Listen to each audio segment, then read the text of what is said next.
João aqui inicia esse trecho da sua primeira epístola anunciando uma mensagem. A mensagem está ali no verso 5, que Deus é luz.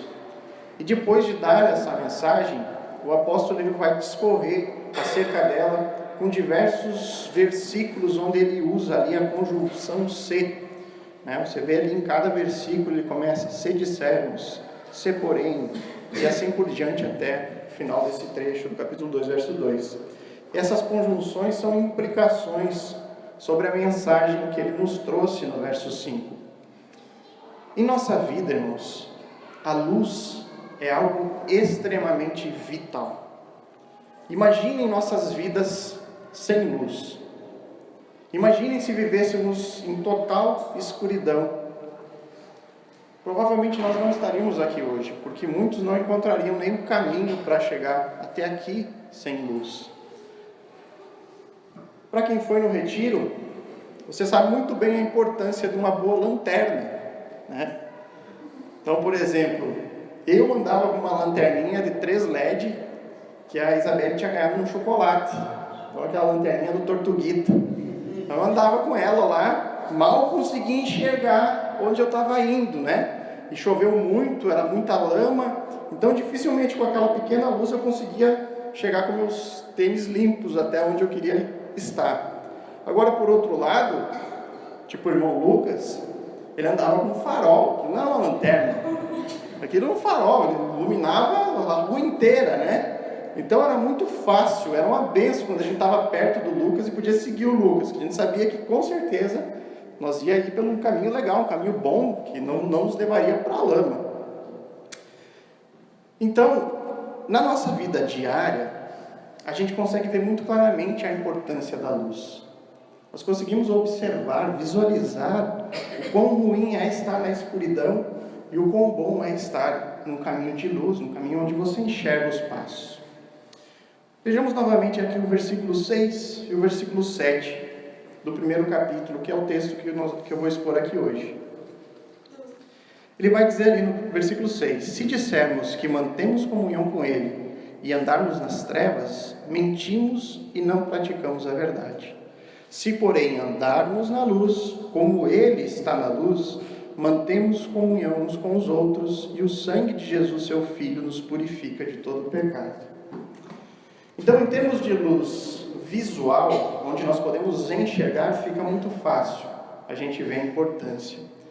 Mas, quando isso vem para o mundo espiritual, a gente pode ter um pouquinho de dificuldade em entender o que é a luz. Será que de fato eu estou andando na luz? E ter essa certeza, né?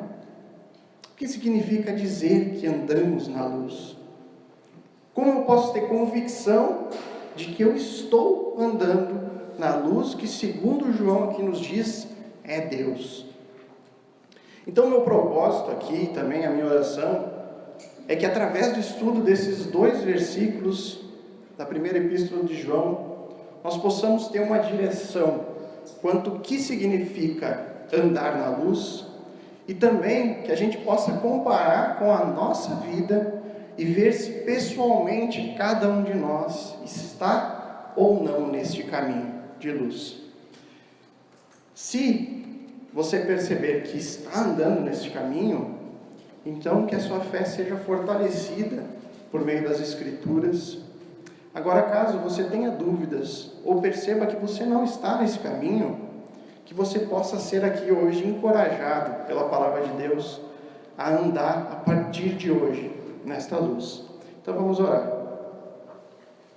Santo Deus, nos colocamos diante de Ti aqui essa noite, Pai, pedindo a Tua direção nessa exposição do texto bíblico, Pai, pedindo que o Senhor fale a nós através da Tua palavra, Senhor. Que o Senhor haja através dela, Senhor. Que o Senhor mude as nossas vidas por meio dela, Pai. Nós sabemos que palavras humanas não têm poder algum, Senhor, se não acompanhadas do Teu próprio poder, Pai. Então, que a palavra aqui realmente seja poder de Deus nas nossas vidas, que realmente venha para nos trazer grande mudança, arrependimento e desejo, Senhor, para que a gente possa realmente andar nessa luz. Em nome de Cristo. Amém. Irmãos, em primeiro lugar, então, o texto aqui nos mostra que o andar na luz é mais do que confessar com a nossa boca. 1 João 1,6 diz ali: se dissermos que mantemos comunhão com Ele e andarmos nas trevas, mentimos e não praticamos a verdade. Então, lembrando um pouquinho do contexto histórico da carta, para que a gente entenda melhor o que o apóstolo queria dizer. João, ele está combatendo falsos mestres que ensinavam um chamado docetismo, tá? O que é o docetismo? Ele era uma espécie de gnosticismo embrionário. Ele possuía muita ênfase que Cristo não tinha vindo em corpo, mas que ele era um espírito. Era isso que aqueles falsos mestres ensinavam, que Jesus nunca foi de fato um homem com um corpo humano, mas sim apenas alguém com um aspecto humano, mas um espírito em si. Então a ideia que eles transmitiam é que era impossível que Cristo tivesse vindo em corpo, porque o corpo físico é mau. Eles diziam que a carne humana aprisiona o nosso espírito, que é naturalmente bom. Então, a gente deveria, através desse ensino, nos esforçar para nos livrar desse corpo. Nós deveríamos mortificar esse corpo em benefício do espírito. Então, eles pregavam que tudo o que a carne e o corpo fazia de errado, ela não contaminava o espírito. Então, quando alguém pecava, eles diziam que aquele pecado era do corpo e não do espírito, porque o espírito é naturalmente bom.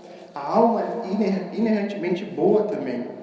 Então, provavelmente, João, ele deveria observar a vida desses falsos mestres, dessas pessoas que estavam ensinando isso, e ele deveria observar a falta de santidade neles. Por isso ele faz essa denúncia. Se dissermos que somos seguidores de Cristo, mas as nossas vidas forem repletas de atos pecaminosos, se as nossas vidas não forem nada diferente de uma pessoa que não segue a Cristo, então a nossa declaração de fé, de que somos seguidores de Cristo, é mentirosa. Nós nunca conhecemos o verdadeiro Jesus Cristo. Esse é o argumento do apóstolo. Isso nada mais é do que um retrato dos falsos conceitos humanos de que eu posso ter comunhão com Deus em termos fáceis, ou eu posso ter uma comunhão com Deus nos meus próprios termos. A ideia de que religião é tudo a mesma coisa. Todas as religiões levam à comunhão com Deus, com esse mesmo Deus que rege todas as demais religiões.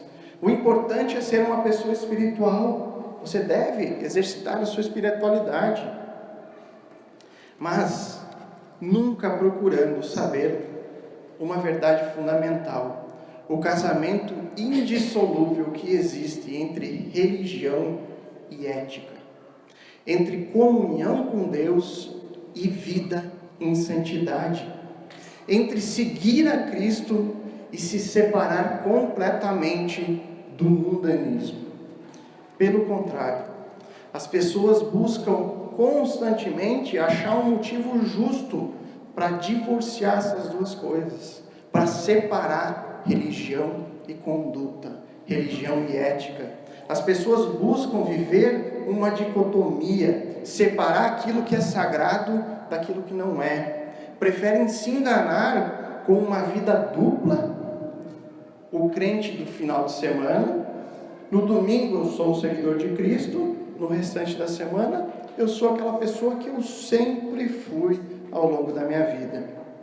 Essa maneira de viver, irmãos, apenas reflete o ensino e o entendimento errado sobre o que é o pecado e sobre as suas consequências diante de um Deus que é a luz. Um Deus onde não faz e nem tem nenhum tipo de comunhão com trevas, nenhum tipo de comunhão com o pecado. Então o argumento de João, ele é muito semelhante ao argumento de Tiago em sua epístola. Lá em Tiago capítulo 2, 14 a 18, não precisam abrir, eu vou ler aqui. Tiago diz o seguinte: de que adianta, meus irmãos, alguém dizer que tem fé se não tem obras? Acaso a fé pode salvá-lo? Se um irmão ou irmã estiver necessitando de roupas e do alimento de cada dia, e um de vocês disser, vá em paz, aqueça-se e alimente-se até se satisfazer, sem porém lhe dar nada, do que adianta isso? Assim também a fé, por si só, se não for acompanhada por obras, está morta. Mas alguém dirá, você tem fé, eu tenho obras.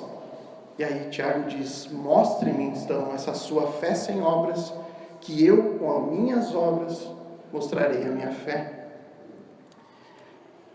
De que adianta ver uma pessoa passando fome na rua e dizer para ela, vá para casa, coma alguma coisa, enche sua barriga de comida, pare de ficar aqui na rua passando fome?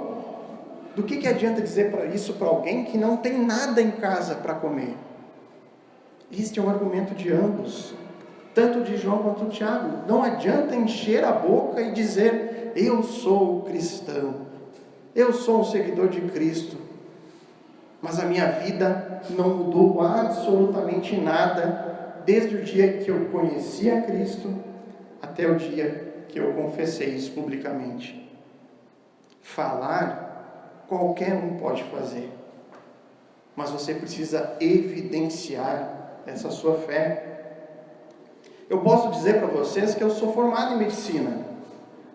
Eu posso até pegar na internet, imprimir um diploma e colocar no meu escritório médico. Mas o que vai determinar se de fato eu sou um médico formado?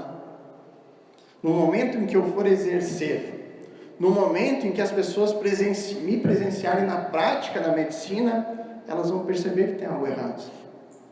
Elas vão ver que eu não sou capaz nem de diagnosticar uma dor de barriga. Esse é um dos grandes motivos das pessoas terem tantas restrições contra as igrejas evangélicas. Ao ponto de nós, que somos evangélicos, ter até medo de usar esse termo. Quando alguém pergunta que religião você é, você fica assim, se encolhe para dizer que é evangélico. Deve ser, não, eu sou cristão. Eu prefiro dizer que eu sou cristão, porque se falar evangélico, as pessoas já têm uma ideia distorcida. É porque ser evangélico se tornou algo legal. Teve tempo que virou moda. Apareceu as igrejas dos jovens, dos surfistas, dos artistas. Mas quantas pessoas que entram nessas igrejas, ou em qualquer igreja evangélica, de fato abraça a fé cristã como um todo, ao invés de apenas abraçar o título, eu sou evangélico. Estou indo, eu sou evangélico.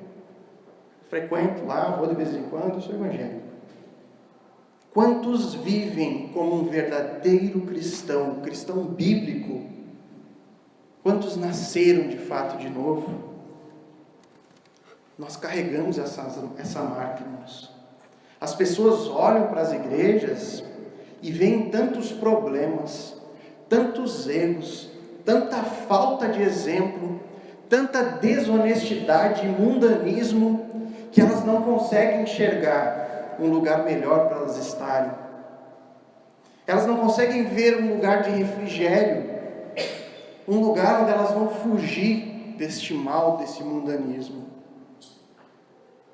A culpa é de quem tem mercantilizado a fé cristã, vendendo Cristo como uma modinha, ou como apenas uma segurança nos momentos difíceis, ou uma mera fuga do sofrimento, uma mera esperança para que o mal um dia passe na sua vida, ou ainda e pior, vendendo Cristo como um meio para alcançar sucesso e prosperidade.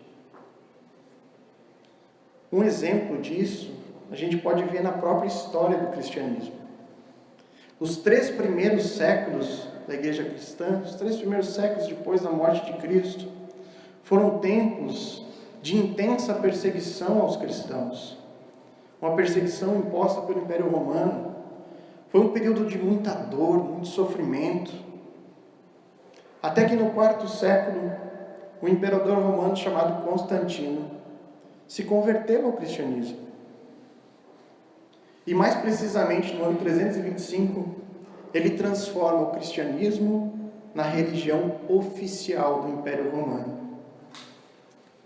Os cristãos comemoraram, enfim, alívio, enfim, um pouco de alívio para tanto sofrimento, para tanta perseguição. E sim, isso tudo é verdade. Houve um período realmente onde paramos de ser perseguidos.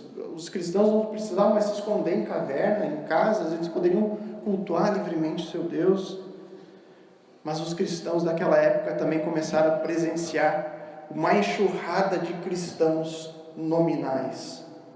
O que eu quero dizer com isso? Pessoas que, como hoje, se dizem cristãos, mas nas suas vidas, os seus atos, as suas obras não dão evidências disso. O que esqueceram de dizer para Constantino é que a fé cristã não é uma fé única e exclusivamente intelectual. O cristianismo é a religião do novo nascimento, da conversão, da regeneração, da santificação. É a religião do toma tua cruz e me segue. O povo romano daquele tempo era um povo extremamente idólatra. Eles adoravam uma imensidão de deuses diferentes para todas as coisas. Tinha Júpiter, o deus do dia, Apolo, o deus do sol e da medicina, Juno, a deusa protetora do casamento, Marte, a deus da guerra, Vênus, deus do amor e da beleza, Diana, deus da lua, não é a Diana aqui, tá? É outra Diana. Ceres, a deusa da agricultura, Baco, o deus do vinho e da alegria. Apenas uma lista aqui dos principais. E essas pessoas que cultuavam todos esses deuses passaram do dia para a noite a serem obrigadas a se tornarem cristãs. Uma conversão meramente intelectual imposta pelo Império Romano. Ao invés de perseguir os cristãos, eles começariam a perseguir os pagãos. E em pouquíssimo tempo, aquele povo não mais adorava os seus inúmeros deuses por causa do medo de ser morto pela perseguição, mas em pouquinho tempo eles já tinham forjado as suas próprias imagens e estátuas dos apóstolos, dos discípulos, de Maria, mãe de Jesus, e estavam lá prostrados diante deles, adorando como eles faziam anteriormente. O cristianismo entrou no império, mas o paganismo nunca saiu de lá, onde ele permanece até hoje, no catolicismo romano, como um fantasma desse império, presente entre nós até hoje. Nós não podemos, irmãos, dizer que nós mantemos comunhão com Cristo e com sua igreja e andarmos nas trevas. Porque se a gente fizer isso, conforme diz o texto, somos mentirosos e não praticamos a verdade. E se somos mentirosos, então nós não temos nenhum tipo de comunhão com Deus que é luz, que é totalmente e perfeitamente santo, porque isso é impossível de acontecer. Nós devemos abandonar as práticas pecaminosas em nossa vida, sob o custo de estarmos nos enganando, crendo em uma comunhão com um Deus que foi criado na nossa própria mente, um Deus intelectual, mas que não é e que nunca será capaz de nos salvar. Não significa dizer que eu nunca mais vou pecar, que eu nunca mais vou errar. Não, porque isso é uma impossibilidade para nós, seres humanos caídos. Nós lutaremos contra isso até o dia em que seremos totalmente redimidos, glorificados e receberemos um corpo de semente incorruptível, como nos diz Paulo. Mas até lá, eu devo travar uma batalha, uma guerra que é diária. A fé cristã, ela não foi feita para pessoas sensíveis ou para bebê chorão. Tudo acha uma justificativa para os seus próprios erros. Ah, mas aconteceu isso porque minha infância foi muito difícil, então eu não consigo vencer essas lutas. Ai, as circunstâncias da vida me levaram para esse caminho errado. Ah, mas o fulano é bem pior que eu. Ah, eu não sou tão ruim assim. É uma guerra diária, irmãos. Admitir que nós somos culpados. Eu sou culpado, não é o fulano que está do lado, nem o outro. Eu sou culpado. É uma luta diária, abrir mão dos meus desejos e vontades mundanas para a glória do nosso Deus. Eu aprendi que eu não posso mais consumir pornografia. Então eu não vou mais fazer isso. Eu não posso mais alimentar ódio e raiva das pessoas, rancor, falar mal dos outros, fazer fofoca. Enfim, por Cristo eu não farei mais isso. Eu tenho que abandonar os meus vícios, alcoolismo, tabagismo, drogas, remédios, e eu vou lutar com isso até não ter mais força alguma, porque é uma guerra. Eu preciso me esforçar mais como marido, como pai, para conduzir minha esposa e meus filhos no caminho do Senhor. Então eu vou fazer isso. Eu vou me empenhar, eu vou deixar de ver meu jogo no domingo, eu vou deixar de jogar videogame altas horas, eu vou deixar de ver meus filmes, minha série favorita, eu vou priorizar a minha família, porque isso é agradável a Deus. Eu vou de fato buscar em primeiro lugar o reino de Deus e sua justiça, porque eu creio no que as Escrituras dizem, que todo o resto vai ser acrescentado. Eu creio, por isso eu faço. Nas guerras, sempre há pessoas, soldados, combatentes que perdem a sua vida. Nessa guerra não é diferente, irmãos. A diferença é que a vida que a gente corre o risco de perder é a vida eterna. Não é essa vida momentânea e passageira. E é por esse motivo que nós não devemos nunca baixar as nossas guardas, não importa o quão exausto nós estivermos, o quão abatidos, o quão desanimados. E Deus vai nos dar as armas para a gente vencer essa guerra. Uma delas é que nós temos uns aos outros. Nessa hora, nos momentos de dificuldade, peça ajuda ao soldado mais perto de você. Peça oração, peça conselho.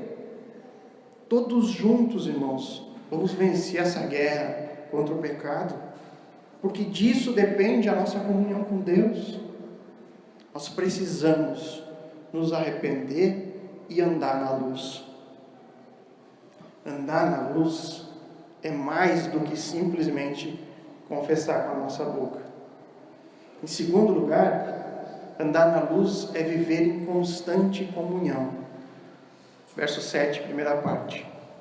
Se, porém, andarmos na luz, como Ele está na luz, mantemos comunhão uns com os outros.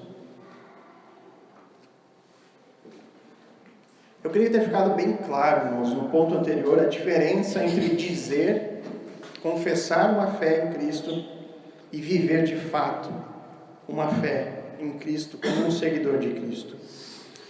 Essa é a diferença entre dizer que anda na luz e de fato andar na luz, segundo aqui o texto. João agora vai nos mostrar uma verdade complementar à verdade anterior. Deus está eterna e necessariamente na luz, porque Ele mesmo é luz. Lembra da mensagem que João está trazendo? A mensagem de que Deus é luz, conforme o verso 5.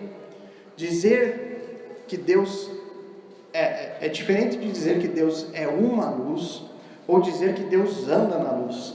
A mensagem de João é que Deus é luz. Nós, seres humanos, somos chamados a andar nessa luz. Então a pergunta que fica é: se Deus é luz e nós devemos andar na luz, logo devemos andar em Deus. E o que isso significa? Eu quero trazer para vocês uma definição do John Stott sobre andar na luz. Ele diz o seguinte: andar na luz significa que devemos andar na luz da sua santa revelação de si mesmo e na sua santa presença, sem dolo ou desonestidade em nossa mente ou pecado tolerado em nossa conduta. Andar na luz descreve sinceridade absoluta, ser, por assim dizer, de um só caráter, não ter nada para esconder e não fazer tentativa nenhuma para esconder nada. Talvez você tenha achado essa linguagem um pouco complicada, muito teológica. Agora deixa eu traduzir isso aqui de uma maneira mais fácil. Andar na luz significa que você vai buscar viver de acordo com a vontade de Deus revelada nas Escrituras. Você vai buscar intensamente viver na presença de Deus com toda a sua força e a sua mente. Significa que você não vai tolerar nenhum pecado de estimação, mas vai lutar contra tudo aquilo que você sabe que não agrada a Deus. Você fará isso não para ser uma pessoa moralmente melhor do que as outras, mas sim porque é isso que Deus espera que você faça. E a sua maior alegria é alegrar o seu Senhor. Andar na luz significa integridade. Trazendo à memória um pouco da pregação da semana passada do pastor Mark, que ele falou sobre a integridade do profeta Daniel, e ele disse que uma pessoa íntegra é aquela que não possui nada a esconder de ninguém. Você é a mesma pessoa quando está sozinho ou quando está em público. Você não vive uma vida dupla. E qual a consequência de andarmos na luz, segundo o texto? Se andarmos na luz, mantemos comunhão uns com os outros. É bastante curioso essa consequência imediata que João apresenta. Porque no verso 6, ele declara que andar nas trevas nos impede a nossa comunhão com Deus. Logo, quando a gente anda na luz, a consequência lógica é que teremos comunhão com Deus. Então, nada mais normal que viesse aqui no verso 7, João expressasse a verdade oposta ao verso 6. Agora, andando na luz, temos comunhão com Deus, né? Mas o apóstolo segue um caminho aparentemente diferente. João, na verdade, ele vai dar um passo adiante. Ele diz que andar na luz leva a comunhão uns com os outros. Que, como ele já disse no verso 3, é uma comunhão que se fundamenta em nossa comunhão com o Pai e com o Filho. Olha ali no verso 3. O que temos visto e ouvido anunciamos também a vós outros, para que vós, igualmente, mantenhais comunhão conosco. Ora, a nossa comunhão é com o Pai e com o seu Filho, Jesus Cristo. Então, uma comunhão uns com os outros, de maneira verdadeira, só é possível se esta comunhão for fundamentada em uma comunhão verdadeira com Deus e com o seu Filho Jesus. E para que isso aconteça, para que você tenha uma comunhão verdadeira com a sua igreja local, vai ser necessário mais do que apenas dizer, mais do que apenas confessar sua fé. Vai precisar de ação, de atitude. Vai ter que sair da teoria e ir para a prática. Os membros da igreja sabem que todo culto de ceia, no terceiro domingo do mês, eu leio aqui um pacto de compromisso que nós assinamos e que está pendurado ali na entrada da nossa igreja para que todo mundo tenha acesso e possa ler. Mas eu queria reler alguns trechos para que a gente possa refletir de uma forma que a gente possa enxergar que não tem como viver desta forma apenas de maneira teórica. Para que a gente possa ter plena certeza de que a gente precisa ter iniciativa, que nós precisamos ir para a prática se quisermos andar de fato na luz. Então, no nosso compromisso ali, diz alguns trechos aqui. Caminharemos juntos em amor fraternal, desde o momento que nos tornamos membros de uma igreja cristã. Exercitaremos o cuidado em amor, velaremos uns pelos outros e fielmente nos admoestaremos com súplicas uns pelos outros, conforme exige a ocasião. É possível fazer isso apenas teoricamente? Também diz mais: não abandonaremos as reuniões da nossa congregação, nem negligenciaremos a oração por nós e pelos demais.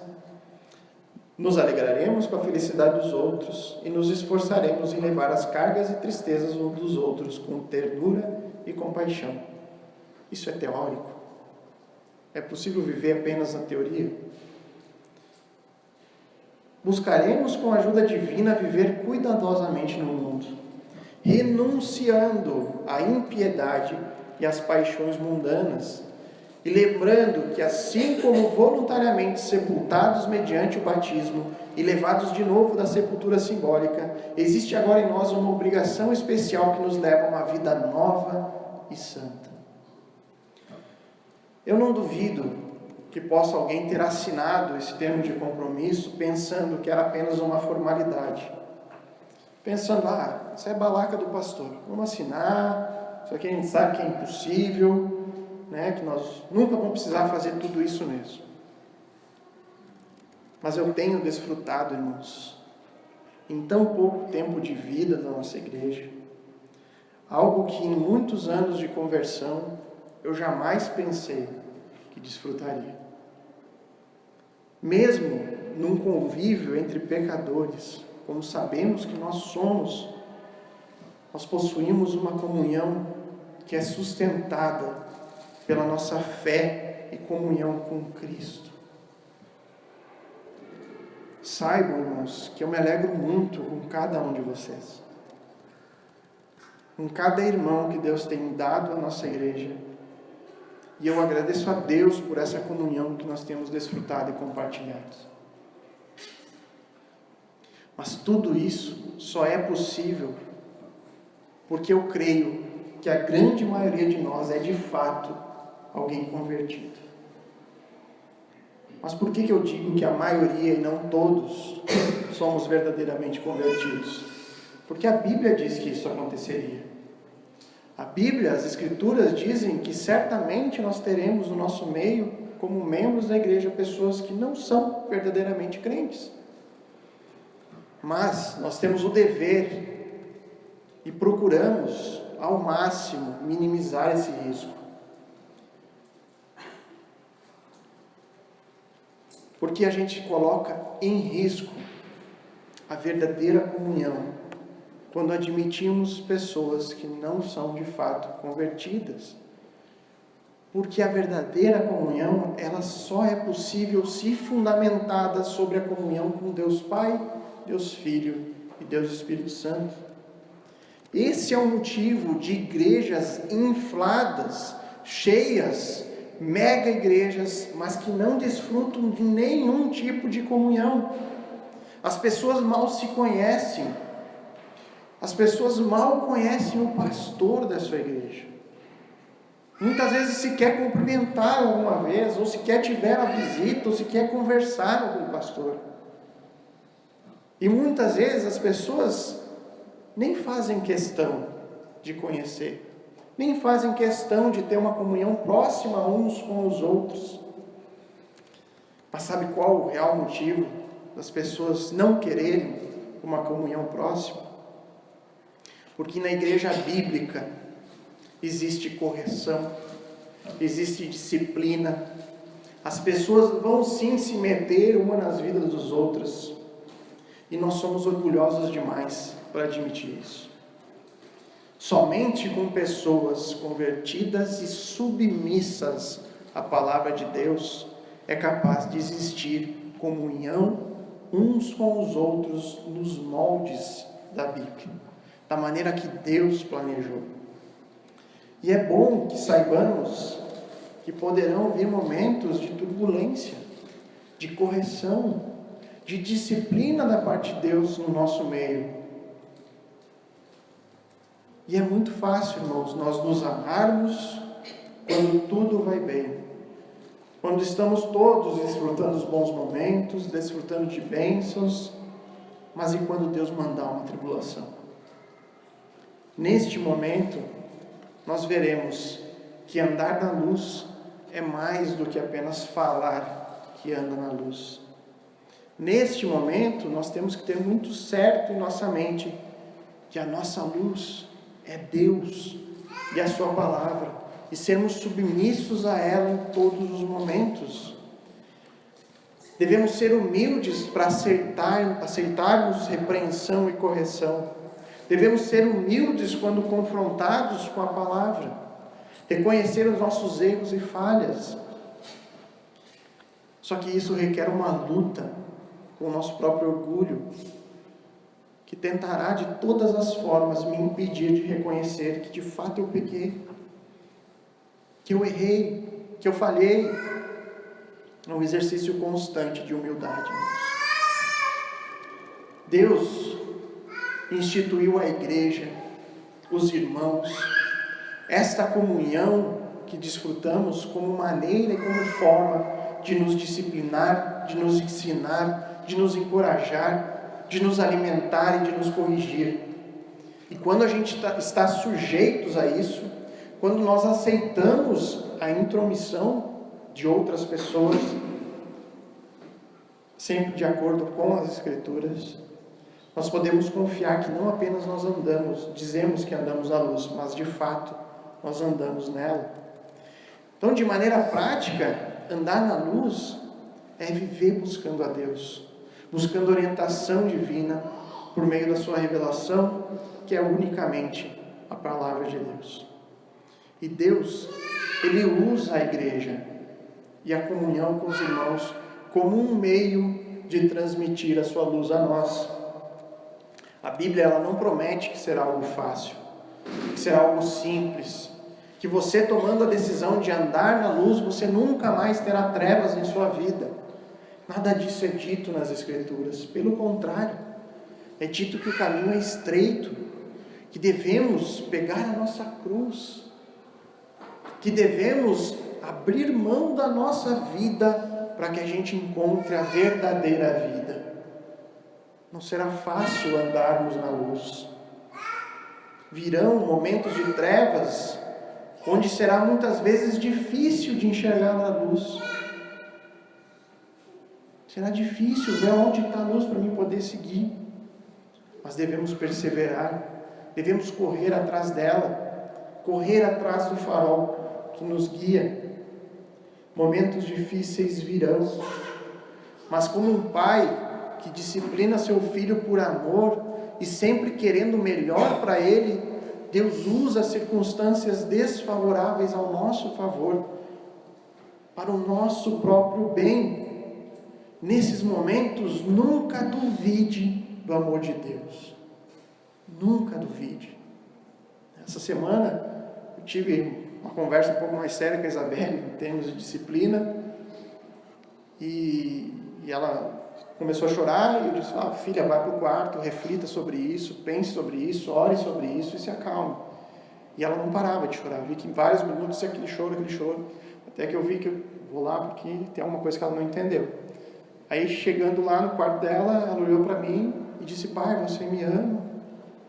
A dúvida dela e a angústia é que aquela circunstância ruim tinha tirado o meu amor por ela.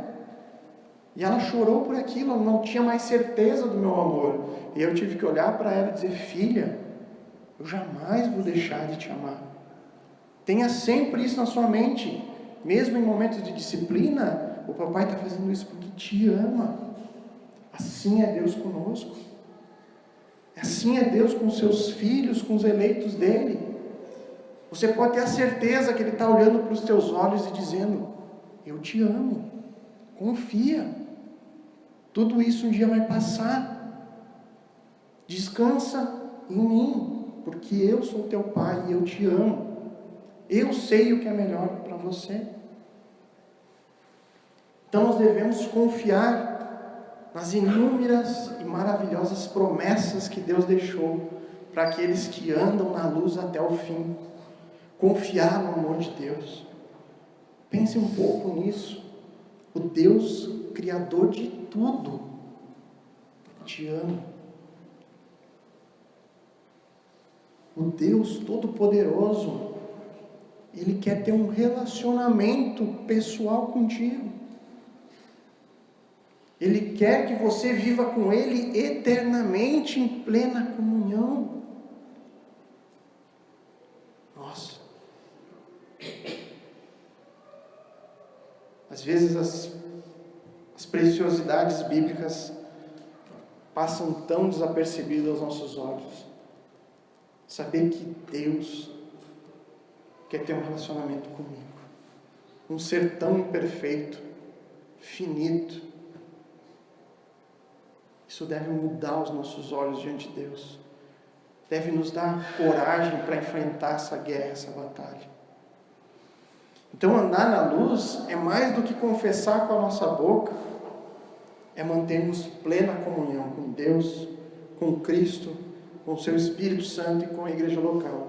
Em terceiro e último lugar, andar na luz é buscar a santificação. Verso 6 ali. Se porém andarmos na luz como ele está na luz, segunda parte, o sangue de Jesus, seu Filho, nos purifica de todo pecado. Então, o segundo resultado de andar na luz é que o sangue de Jesus, seu Filho, nos purifica de todo pecado. O verbo aqui que Deus faz, o verbo aqui sugere que Deus faz mais do que perdoar.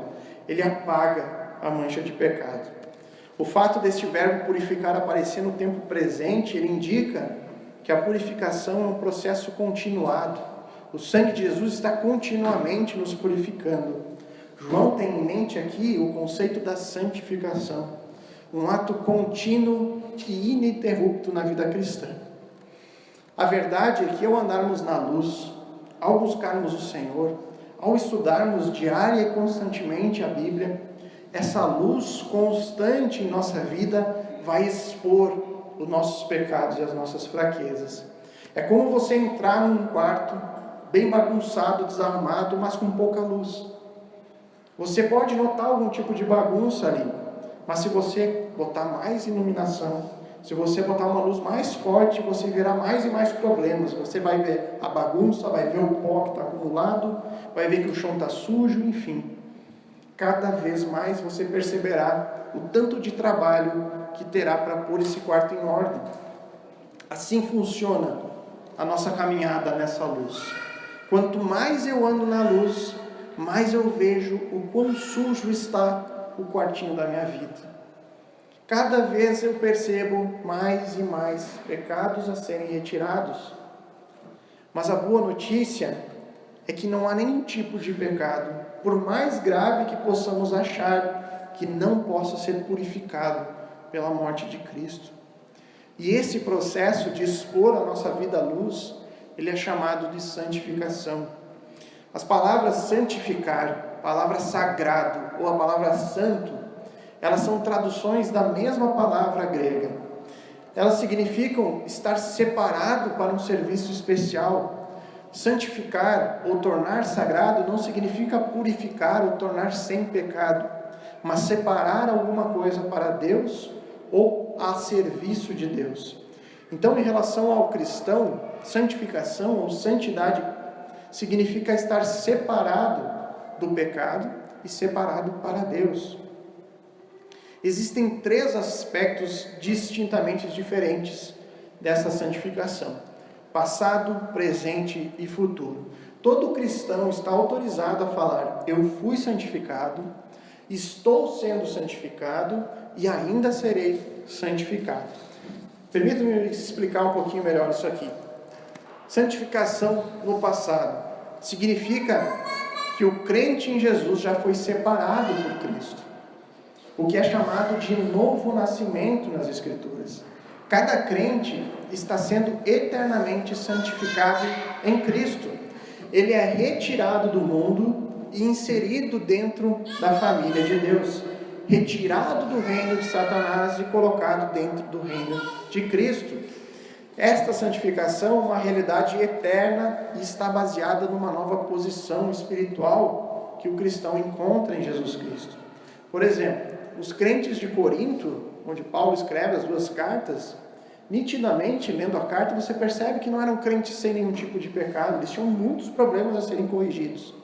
E apesar disso, eles foram chamados de santos por Paulo.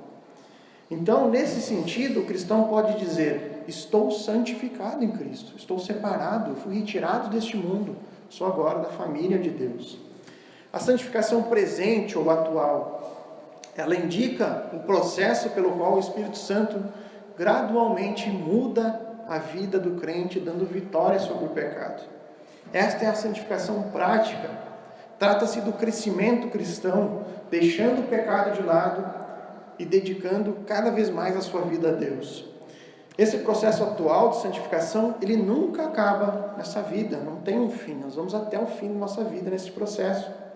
O cristão, ele precisa resistir ao pecado até ser levado deste mundo através da morte ou da volta de Cristo.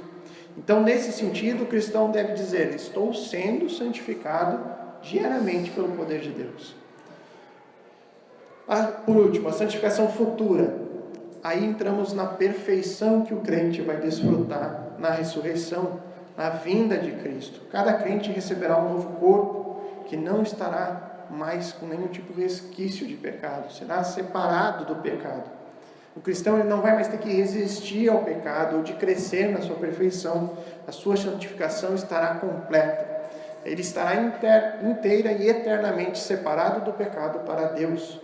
Então, nesse sentido, o cristão estará santificado na volta de Cristo. O texto aqui que nós estamos estudando, ele está falando dessa santificação no sentido presente, no sentido atual. A santificação como uma experiência prática desta separação para Deus, que nada mais é do que um efeito à obediência que nós demandamos a Deus. Começamos a obedecer a palavra e desejamos ardentemente buscar isso diariamente. Então prestem bem atenção nesse conceito. Enquanto anteriormente o seu comportamento dava testemunho da sua posição no mundo em separação a Deus, agora o seu comportamento deve ser testemunho da sua posição diante de Deus em separação do mundo. Então, nesse sentido, nós buscamos santificação. A nossa posição deve mostrar isso, essa separação. Fomos separados por Deus para viver uma vida diferente.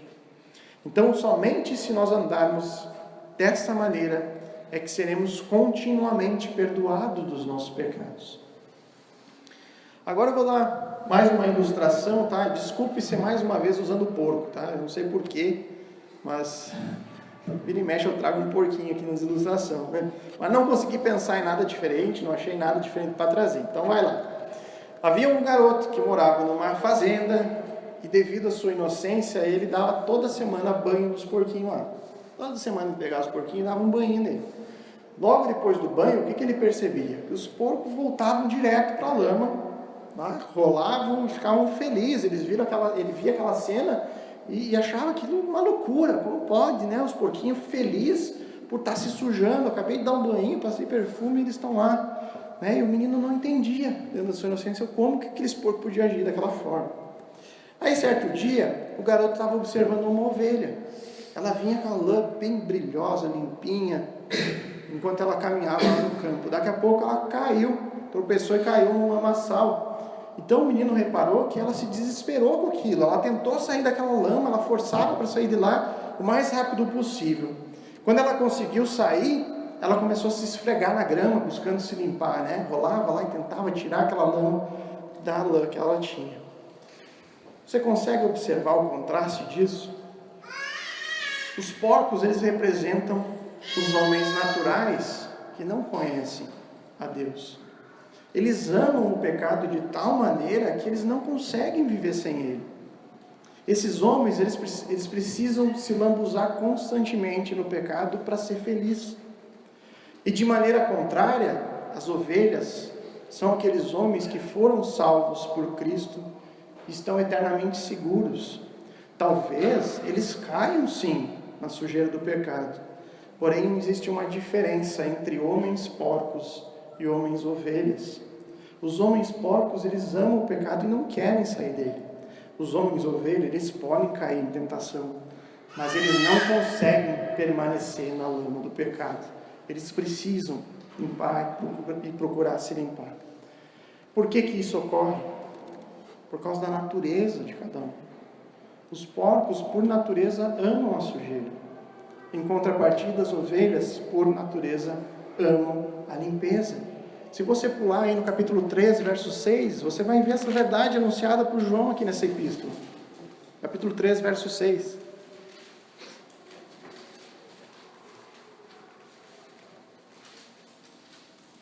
Diz ali: todo aquele que permanece nele, em Cristo, não vive pecando. Todo aquele que vive pecando, não o viu, nem o conheceu. A natureza. O que João trata aqui, certamente não está ligado com o fato de que nós não cometeremos nenhum pecado, porque o contexto aqui nos mostra isso. O que ele está tratando nesse texto é a mudança de natureza, o abandono da prática do pecado e a adesão da prática à santidade. Então eu quero terminar, irmãos, com algumas perguntas para a nossa reflexão. A santidade, ela é um alvo na sua vida? Você tem buscado conhecer mais da palavra para que a luz te revele aonde você precisa mudar, aonde você precisa melhorar, e você tem travado uma luta para realmente vencer isso? Você tem lutado contra o pecado? Você tem vencido ou tem sido derrotado na maior parte de vezes? Diante de tudo que foi dito, você sente que tem andado na luz? Você sente que essa luz tem exposto a sujeira do quarto do seu coração? São perguntas fundamentais, irmãos. Porque João nos diz: esta é a mensagem que dele ouvimos e transmitimos a você. Deus é luz, nele não há treva alguma. Se afirmamos que temos comunhão com ele, mas andamos nas trevas, mentimos e não praticamos a verdade. Se, porém, andamos na luz, como ele está na luz, temos comunhão uns com os outros, e o sangue de Jesus, seu Filho, nos purifica de todo pecado. Vamos orar.